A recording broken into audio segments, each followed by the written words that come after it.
खाली कोड घालू. अक्कूबाईच्या घरी ठक्कूबाई गेली, भिंतीवर भावली विसरून आली. आज आम्ही कोंगनळीला गेलेलो. जाता जाता गाडीमध्ये पोरांच्या सोबत मस्ती चालू होती. मी मुलांना कोडी घातली, गणितं विचारली. त्यानंतर घरी पोचलो. घरी गेल्यानंतर मी स्वयंपाक बनवला.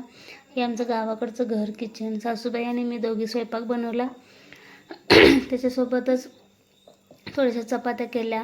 त्याच्यानंतर आम्ही स्वयंपाक झाला, जेवण झालं. याच्यानंतर चंद्रग्रहणाचा काळ चालू आहे म्हणून सर्वांनी जप प्रार्थना किंवा कीर्तन भजन करायचं असते. म्हणून ही सर्व आमच्या घरातली फॅमिली आहे. माझे सासरे आहेत, सासूबाई आहेत, जाऊबाई आहेत, मोठे दीर आहेत, जाऊबाईंचा मुलगा आहे, जाऊबाईंची मुलगी आहे, मी आहे, आमचे मिस्टर आहेत. आम्ही सर्वजण बघत होतो.